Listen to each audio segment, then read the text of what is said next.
Welcome back to Drive Your Thoughts podcast. I'm your host, Master Coach Carrie Marshall, and it's time to go after those goals. Yeah, whether ready or not, life's coming hard, no breaks, no stop.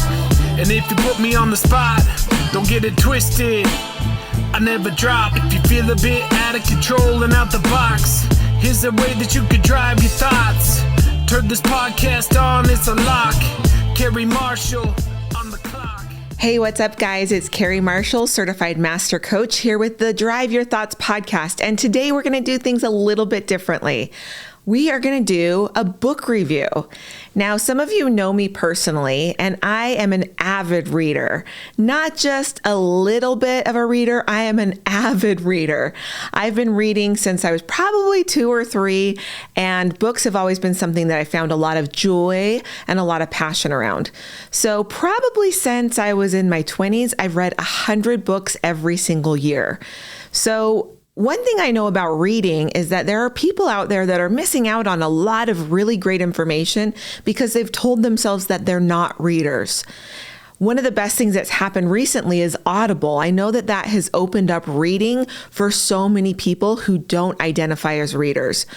But I know that there's still some of you out there that are one of those people that are like, I'd rather watch the movie than read the book. And so today, maybe what you want to do is listen to the podcast instead of reading the book. So I'm going to be talking about several different books that light me up, that I find exciting, so that you can either go and find it yourself and read it, or you can kind of use the Cliff Notes for your own life and really have a book make an impact on your life without even reading it. So today I want to talk about a book that I just finished. It's called Endure by Cameron Hanes, how to work hard, outlast, and keep hammering.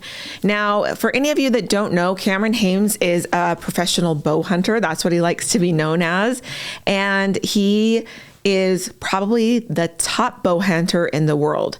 He talks about all of his different hunts. Now, I'm not a hunter myself, but I found his stories fascinating, and I really loved how he talked about his passion around hunting and what has really driven him to become the very best in his industry. So today what I'm going to do is I'm going to kind of go through the notes that I took as I was reading the book and why it was impactful to me. So anytime that you're reading a book, whether it's a professional development book, a self-help book, even sometimes fictional books, I like to go through and really take notes on what was impactful for me. So I'll be even reading something like Little Women, and I'll write notes in the margins, or I'll highlight things. And the reason that we want to be able to do that is so that you can really think about your own life and really think about, why does that matter to me? And so I'm going to kind of take you through my book process. And then as we do these book reviews, you're going to start to see a pattern. This is one of the reasons that I really encourage people to read themselves, because they're going to pull different parts of the book that I didn't really, maybe didn't hit for me, but it might hit different for you. So one of the things that Cam talks about in his book Endure is he talks about really kind of just being an average guy. He didn't grow up hunting. He didn't grow up having a passion for the outdoors even, but it was when a friend introduced him to bow hunting and he wasn't really doing anything with his life that he said that he absolutely started to become obsessed with the sport. And so as we kind of go through the book, we're going to kind of talk about different things that were happening in his life, but then once again, why it mattered to me. So one of the first things that he said in his book that just really hit me hard was, don't ever prejudge who can and cannot make an impact in your life. Even the most unlikely of people can turn out to be instrumental in your journey. So often we're looking to certain people to be our mentors and our gurus. And what we're doing is sometimes we're missing out on the people that may matter the most in our lives. And so when you think about people in your life, I want you to think about, who are you looking to as your mentor? And where are you missing out on seeing where other people can actually teach you something? My grandpa was worked in the steel industry for years, and then he retired. He was one of the people that I looked up to.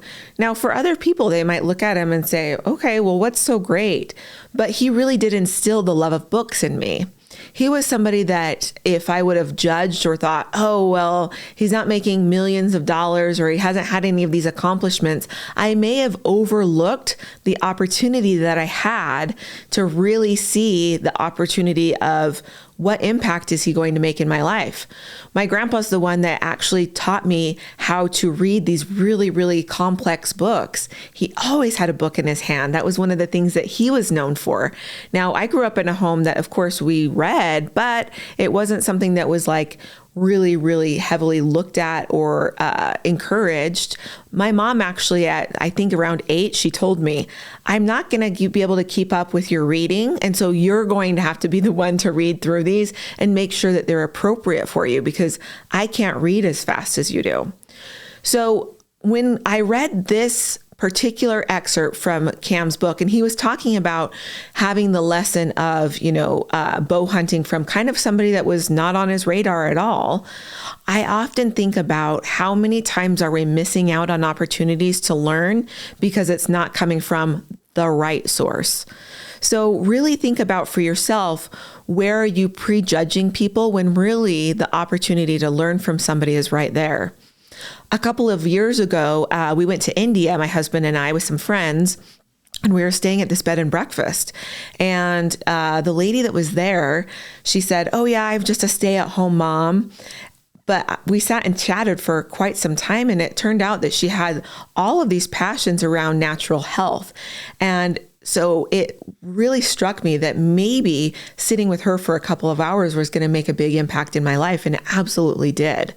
So look to make sure that you're not prejudging where your impact is coming from. The next thing that he said is the easiest thing to do in life is to give up on a goal and stop pursuing a passion. As a goal coach, I help people really go after these big goals.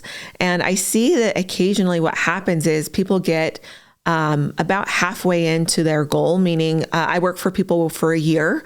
That's what we do. And so about June and July, people get to this space where they're thinking, it's not working. I'm not where I need to be. And so they start to doubt themselves, which is exactly why they're in coaching, because that's where coaching comes in, is I'm there to hold them accountable. I'm there to help them question and look at their mindset so that they can see, well, why am I wanting to give up on this? I watch so many people give up on their goals and dreams and desires. And it's one of the things that actually breaks my heart, is being able to see that somebody had something that they were passionate about, but then one little thing changed for them and they gave up on that. In his book, Cameron talks about how he's not an extraordinary, exceptional, elite athlete. He's just somebody that has stuck to it and has become passionate and obsessed with it. And I think that sometimes we think that goals and passions are supposed to be easy for people. And we watch some people go after them and we see maybe it's easier for them than it is for us. And we make that mean something about going after our goals. You know, the easiest thing to do is nothing, but it's the thing that has the most consequences. I was talking to somebody and he was mentioning that his brother has like a really, really exceptional life. And he said, yeah, it must be nice. And I said, well, what's nice about his day in and day out commitment? Why? I mean, it's available to you as well. He's like, oh, I would never want to work as much as he did. I would never want to. And he listed several things that he would never do that his brother does. And so I just kind of mentioned like, yeah, it's consequences, whether they're good, bad, or whatever. I like to say that consequences are very neutral. Consequences are just naturally happening in our world. And so, you know, for him, his consequence is not having these things because he wasn't willing to do the work. So, you know, when it says the easiest thing to do is to give up, it might be the easiest thing, but the consequences on the other side can be pretty challenging for a lot of people. Nothing great comes with obstacles. Nothing great comes without obstacles and hardships. And I want to say that this is absolutely true. Every single high achiever that I know, They are going through the work of hardships and obstacles. But the one thing that they have is they have a different take on that. And that's what I saw in Cam's book when he was talking about the different obstacles and hardships that he's been through. High achievers that are continually successful look at obstacles and hardships as opportunities. They like the hard. They know that the hard, there's a start and an end to the hard. And so when they go after things, they are expecting hardships and obstacles. One of the things that I hear people talk about is, visualizing your future and your success. And what a lot of people do is they'll visualize how amazing it feels. Not many people are envisioning the hardships and obstacles. And that really is where the opportunity lies for so many people, is when you are visualizing success, visualize the hardships and the obstacles. What are you going to do when you didn't make the sale? What are you going to do when you didn't hit the goal weight, or it's hard to get up in the morning to go out and do the workout? That's where the visualization needs to come in. It doesn't need to come in with the success, because yes, we want to visualize ourselves being there. But once you're there, you don't need to coach yourself through having a great time. So I want you to see that absolutely greatness comes from hardships and obstacles. And what are you doing in order to prepare for that? If you keep navigating through it, failure will become the exception, but it takes dedication and time and experience. Now, I want to say that again because Cameron says something really important in that quote. If you keep navigating through it, failure will become the exception, but it takes dedication and time and experience. And what I want to add on that is a lot of failure. When we become really good at some things, then the thing for failure becomes less and less. We don't worry about brushing our teeth in the morning. We're not like, oh, am I going to do it right or not? If you've had all of that experience starts to take over. And so then you don't worry about the failure. Like he mentions, failure becomes the exception. It becomes that really rare thing. You're like, oh, what happened there? But in order to get there, you have to fail over and over and over again. You have to have the experience in order to get there. So make sure that when you're in the process, you're not judging yourself for the failures. So you look at someone like Cam Hanes that's, a bow hunter, and you're going out to do it for the first time or the 50th time. And you're like, well, this guy never misses, but you're only on your 50th time. I have a friend that always says, don't judge your chapter 20 on somebody else's, chapter 40. And I think that that's really important, that we make sure that we understand that failure absolutely is part of the option and it's part of the experience that we have to go through. So I love to talk about expectations and the expectations that you have for yourself. And in the book, Endure, he talks about this, and he says, when the expectation bar is set low, or when it's not set at all, you easily accept the average things in life. So I want you to think for yourself of where you are accepting average in your life. Recently, I noticed in my own life that I was accepting average with my environment. I looked at my office and I have a little bit of it put together. If any of you have ever seen me on video or coached with me, you know that I have this really gorgeous backdrop. But what I look at myself isn't that great. I have a really blank wall. And so I looked and I thought to myself, I have one space for my client that's exceptional. And then I have another space for myself that I look at all day that's very average. I had been accepting average for myself and creating exceptional for my clients. And that's something that absolutely, as I looked at it, I want to change. I'm going to go out and take care of that actually today of okay, what do I want to look at? What's going to be exceptional for me? So as you think about your life, I want you to think about these small little places, or maybe for you, it's a big place in your life that you are accepting average. Now, after coaching thousands of people, I can tell you that there's usually reasons, mindsets, and thoughts that you have that are making you accept average in your life. That acceptance doesn't have to be there. And it doesn't mean that we have to go out and change everything instantly. You know that I'm such a big proponent for having that space of awareness without judgment. And this is one of those. It's a really great place to be of like, you know what, I'm pretty average here, or I'm accepting average in my marriage, my business, my relationships with my kids or friends.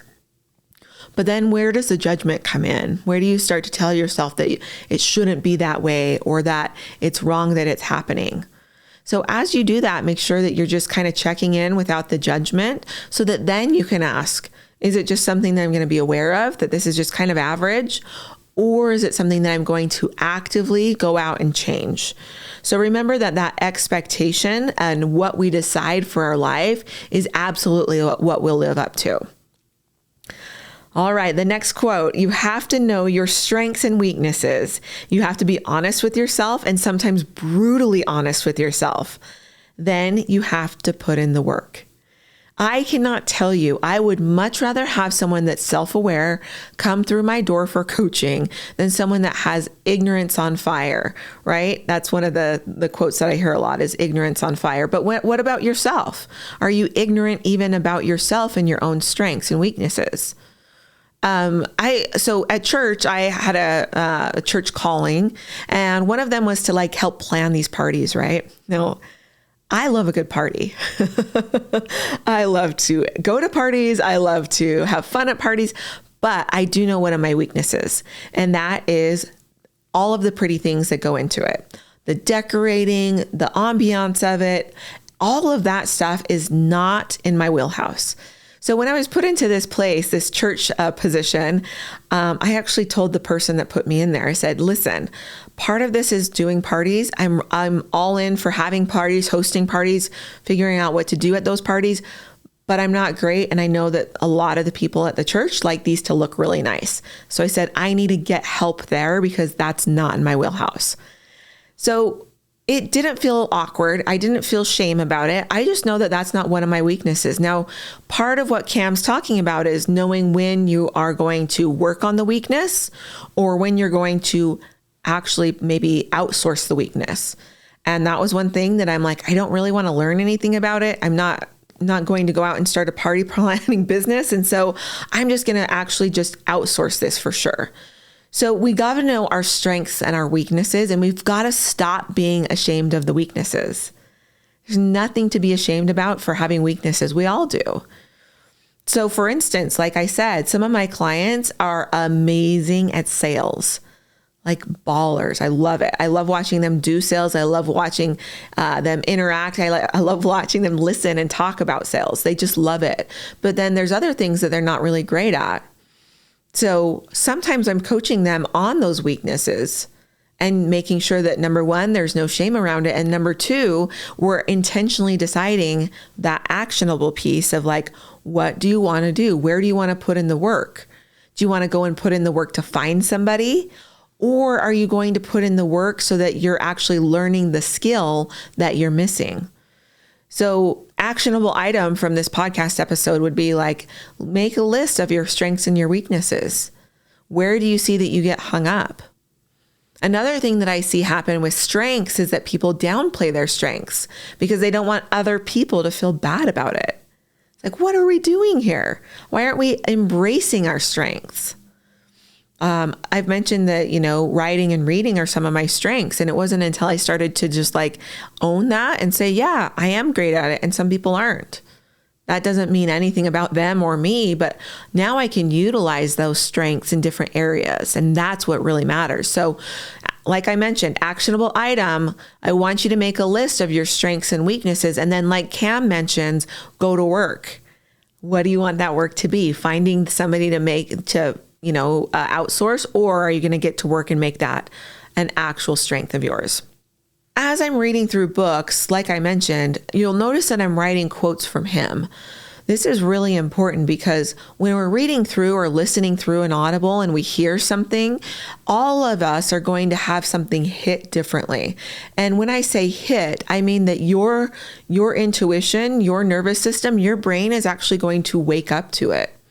So as I write these quotes, I'm actually noticing that as I listen and read the quote again, that same type of intuition is coming to me. So as you're reading through books, I want you to just kind of watch when things hit. What is hitting for you? If you're listening to an audible, let's say that you're driving and you're listening to an audible, like I want you to think about what is the process of you when something hits. Do you pull over? Do you just say like, oh, that was really good, I need to go back to that? Like what do you do with that? Because too often what happens is people come and they say, yeah, I was reading this book and it was really good. He's like, what was really good about it? Oh, I don't know. I have no idea. It was just really good. So notice when you're consuming and you're listening or reading books, like how do things hit for you? And then how are you actually giving yourself the space to figure out why? So once again, I write down quotes, but then I'm also writing notes about like why it's important for me.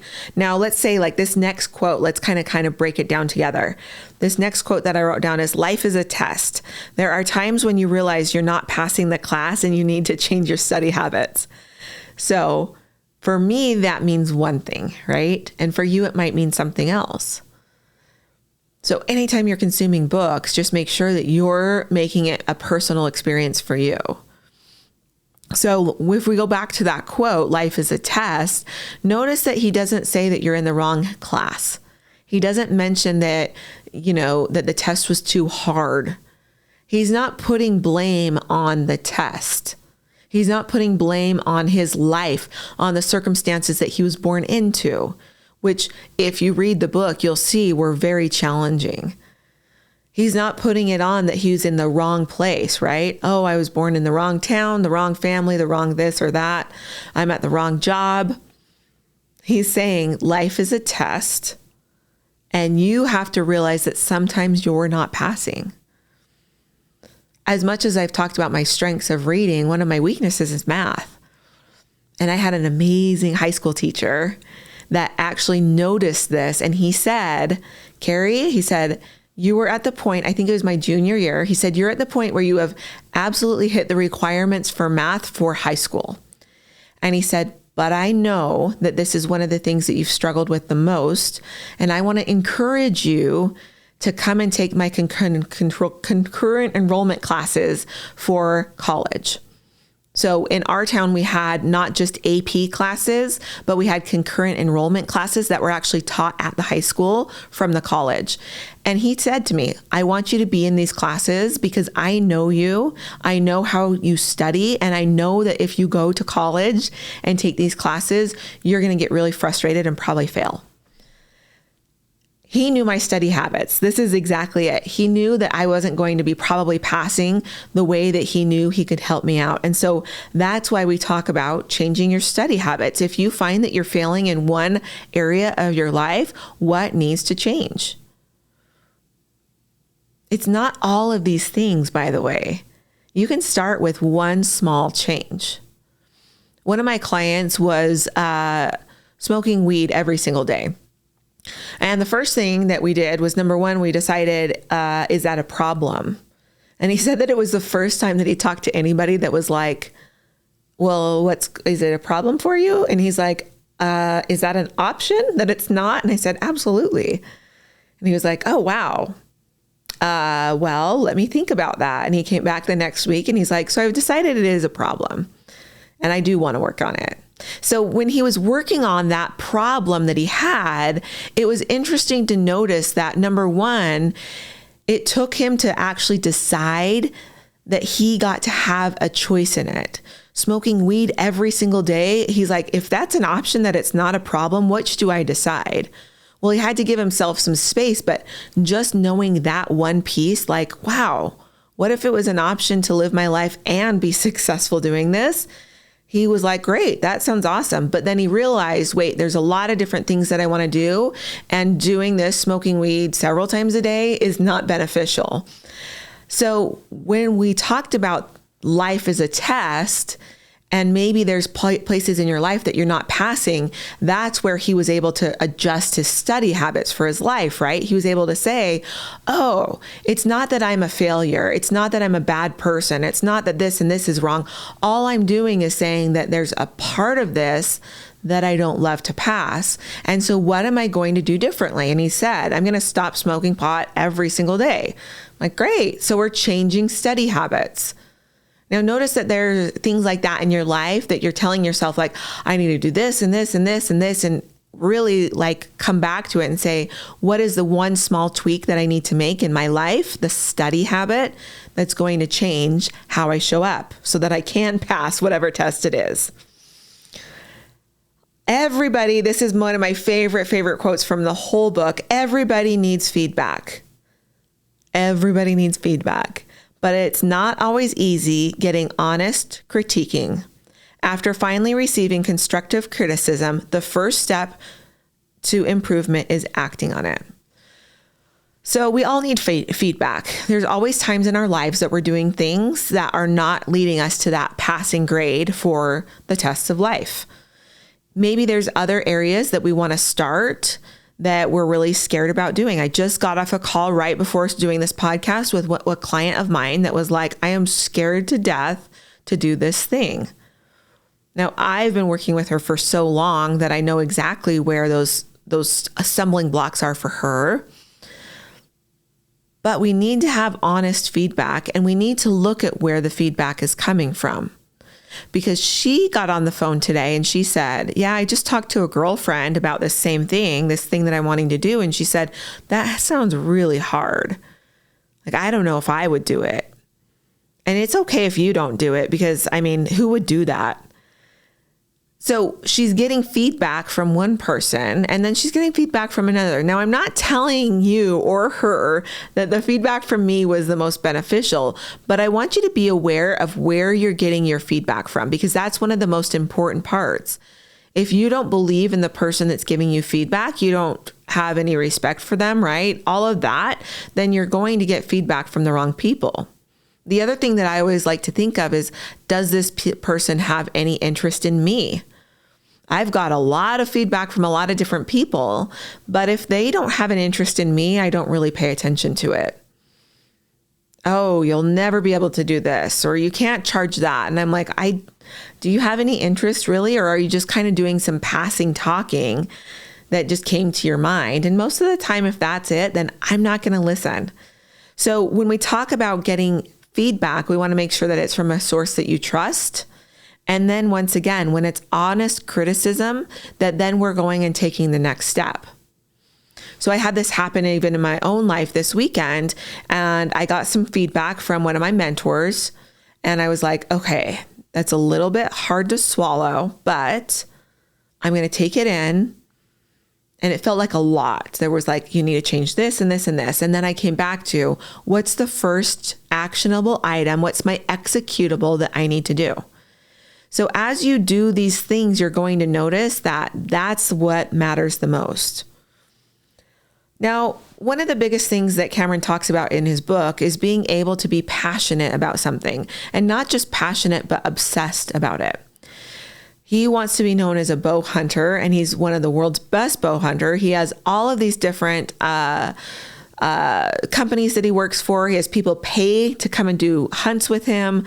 I mean, if you go and follow him on Instagram, it's actually really fun to follow him. He's great content. He not only loves the hunt itself, he loves the sport, he loves the equipment, he loves everything about it, but he's really passionate and obsessed about the sport. So he talks about putting in the reps, doing the reps every single day so that he can become the best at what he's doing. Now, he talks about how conditions are not always great, how there's always something else going on. He actually has another job that he does, his like 9-to-5 job. A lot of people have said, like, why have you not just quit? Like, you're a professional bow hunter. You could totally make money. And he's like, yeah, but I want to be someone that provides for my family. And I've done that through my 9-to-5 and bow hunting. And so he kind of talks about having dreams and desires and then not apologizing for them. How many times have we had to apologize for wanting to become something? I had one of my clients that wanted to go out and do a triathlon, and he said, yeah, my wife doesn't like it. It's a lot of training. And he said, but I do know that this is what's making me, I have a thought that this is what's making me a better man. It's going to make me a better husband and a better father and all of these things.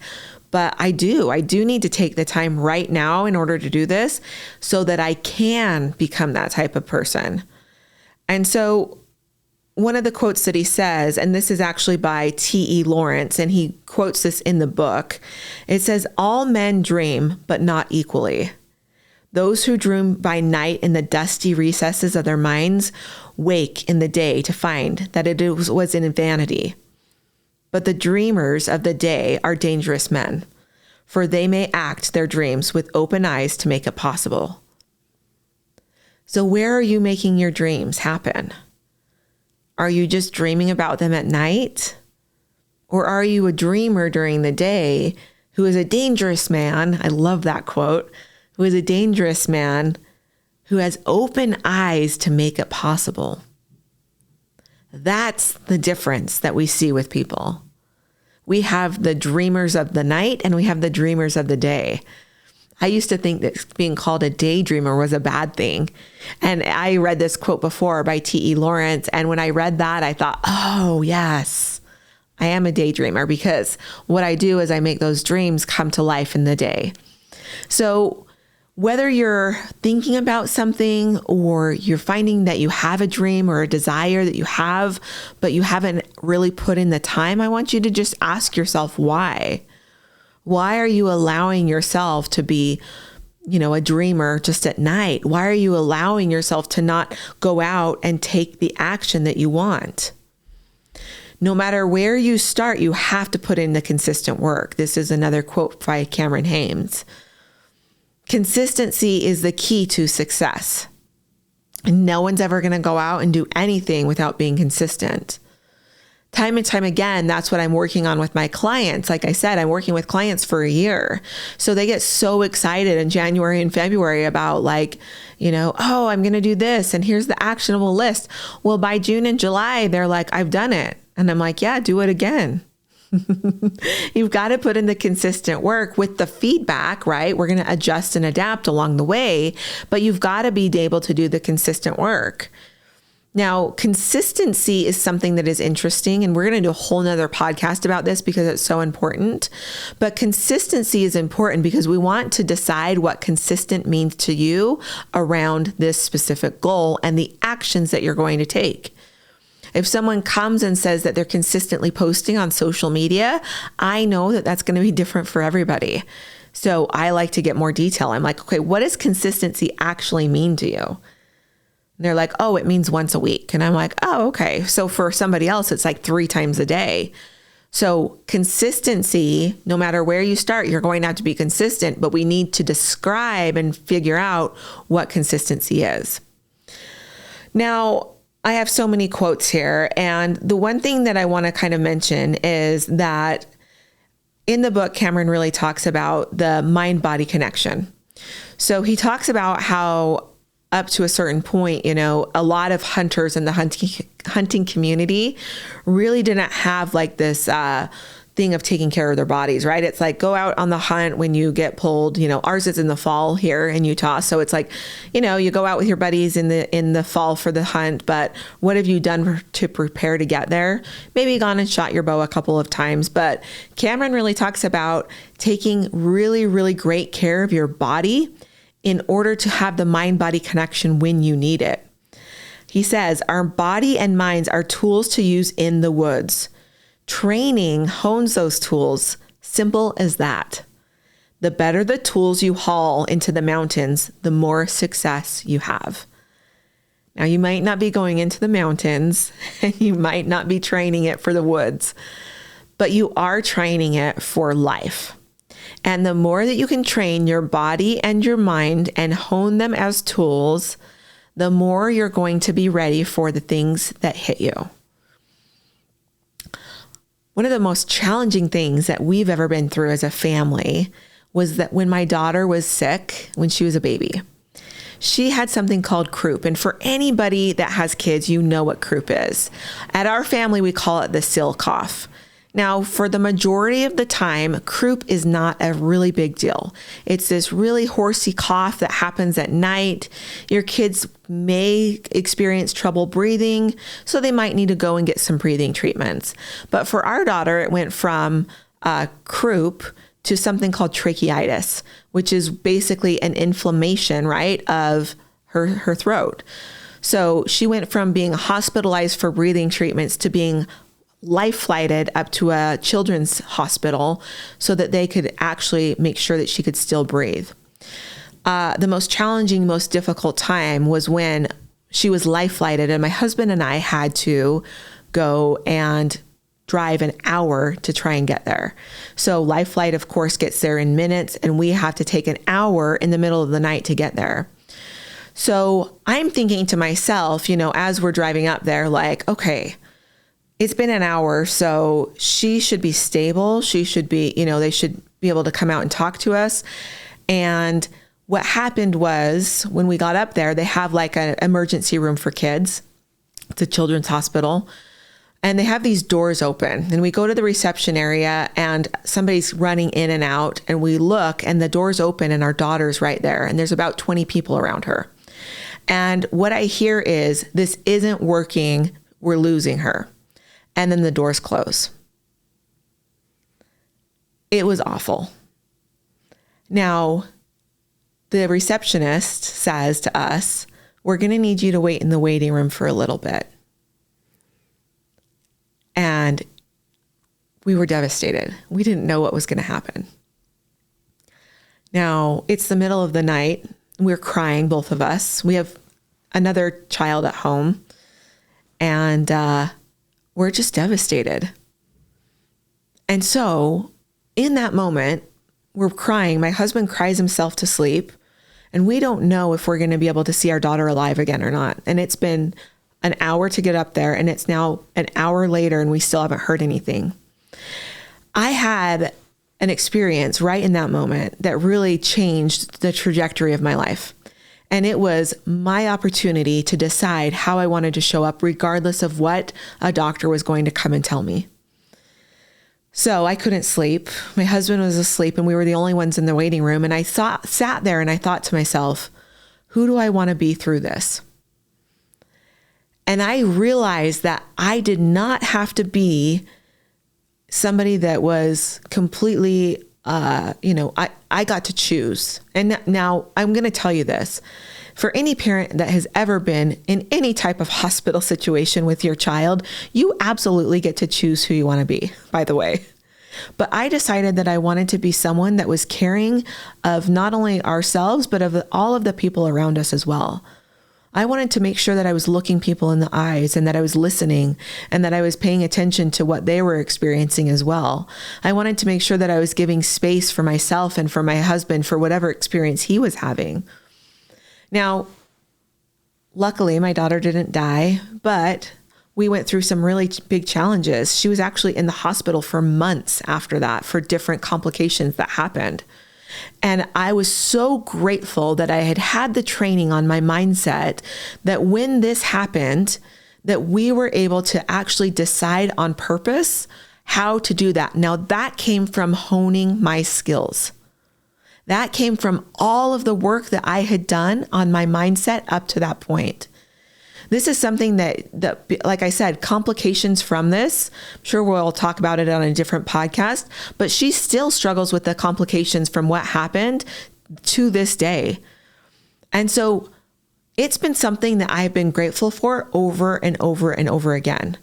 Now that is a very dramatic situation that happened, but I want to offer for all of you that are listening that you are going to have times in your life that your physical and mental state is absolutely going to be tried and tested over and over again. Now, what are you doing in your life to make sure that you are honing those skills? One of the things that I love to do is coaching, of course. I always have my own coach. But then the second thing that I do is read. Now, reading isn't for everybody. I get that. But I hope that having this book review has been helpful for you because Reading is important. Having life experiences and listening to other people's stories, whether they're fictional or real or self-help or whatever, are important for you to do. Now, the last thing that I want to share from this book as we just kind of close up is that thought that you just need to believe in you. That's one of the last things that Cam said in his book is you just need to believe in you. I want to just kind of offer that books are important, but what you take from them is the most important thing. What are you taking from this? What are you finding that's important for yourself? I hope that this book review has been helpful for you, and hopefully you can go out and find that one book, that one thing, that one comment, phrase, quote that means a lot to you. I'm Carrie Marshall, and I'll see you next time. Bye. Thanks for listening to this podcast episode. If you're ready to get in the driver's seat of your own life, you can come and follow me at Drive Your Thoughts Coaching on Instagram, or come and see more ways to work with me at driveyourthoughts.com. Yeah, whether ready or not, life's coming hard, no breaks, no stop. And if you put me on the spot, don't get it twisted, I never drop. If you feel a bit out of control and out the box, here's a way that you could drive your thoughts. Turn this podcast on, it's a lock. Carrie Marshall on the clock.